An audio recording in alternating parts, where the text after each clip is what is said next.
This is Chris Kellett, the second portion of our Peak Fitness Client Assessment, Strength Testing. For strength testing, we're just going to take the client through several basic bodyweight strength tests just to see where they are in terms of their program, right, and how we're going to scale it accordingly. First thing that I'm going to ask the client to do is come into a push-up position over this pad. Right, this pad is their target. Right, I'm going to ask them to come up into a push-up position, back is flat like a table, pause at the bottom, and pause at the top. Right, I'm looking for how many push-ups they can do without compensation. Right, some common compensations that you will see be leading with the hips, leading with the chest, okay, and as well shrugging of the shoulders. All right, the elbows will often be out, or just the inability to do it at all. All right, if they cannot do it from that level, all right, what we're going to do is simply move it up to a bench. All right, so once again, just going to ask the client to come into a push-up position here, drop their chest to the bench, and come up and down. All right, if they can't do it here, we'll move up to the barbell. All right, again, the client's up on their toes, back is flat like a table, pause at the bottom, pause at the top.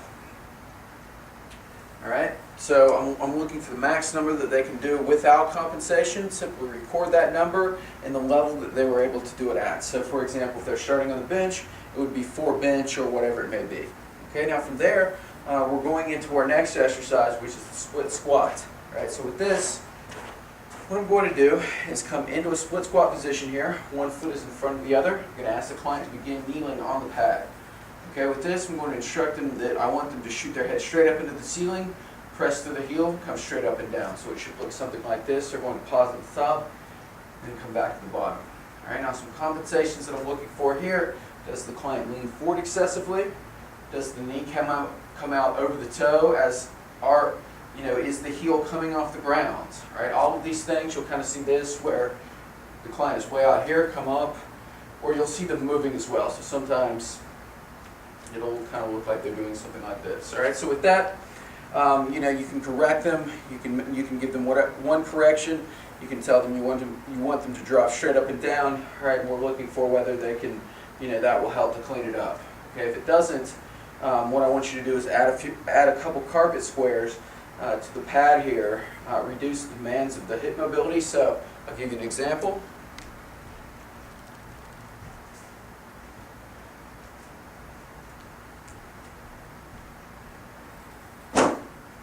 Okay, so that will just reduce the demands of the exercise a little bit. I'll drop it down, come back up.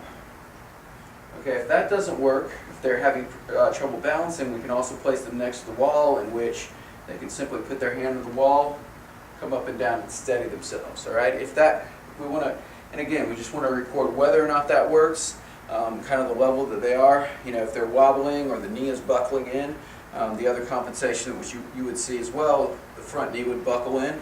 If we see any of those things, simply make a note of it in the chart, write the number that they were able to do without compensation, and move on to our next test.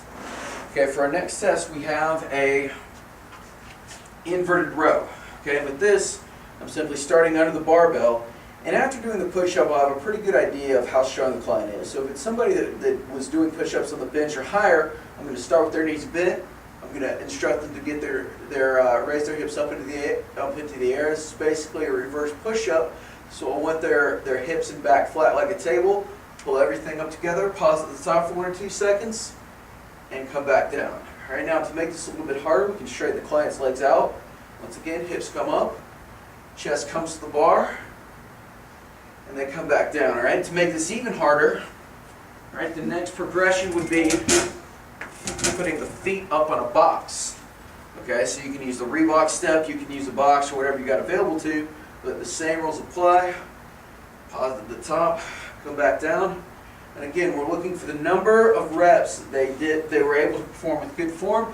If they couldn't do it with knees bent, simply record that and move on to our last test. All right, for the last test, we're going to do a simple air squat. I'm going to ask the client to spread their legs very wide, sit back on the box, and come back up. All right. Some compensations that you'll see here: excessive forward lean, rounding of the back, okay, and as well the knees buckling in. All right. So as they're coming in, you'll see something like that. All right. If that being the case, simply ask the client to push the knees out. Maybe, if that doesn't clean it up, we can also add some carpet squares to the bench. Same rules apply. All right, so that's what we're looking for there. If the client easily completes those tests, simply record that in the chart. I'll show you how to do that now. All right, so this would be, oh, and I'm sorry, we also have one more test. All right, so this is our fifth and final test, excuse me here. This is called a Cook hip lift. All right, with this, I'm simply going to ask the client to pull their knee to their chest, raise it up, and hold. What I'm looking for here is where the client is feeling. All right, are we getting this in our butt? Is the client feeling it in the back of their leg, in their quad, or not at all? All right, I'm going to ask the client to hold here for around 20 seconds. All right, and again, just be asking them where they feel that, and simply record that on both sides. All right, I want the knee pulled firmly to the chest, pulled, just like that. All right, so simply record those numbers in the chart. Give you an idea of how to do that here. We have our push-up, record max reps, inverted row or chin-up, squat or jump squat, and then as well we have our Cook hip lift. All right, I'll rename that hip lift, but simply write that in under the column where the client felt it, how long they were able to hold, or if the client cramped in their hamstring also. Okay, so that is your strength testing. Once you finish that, either move on to your client consultation or work capacity.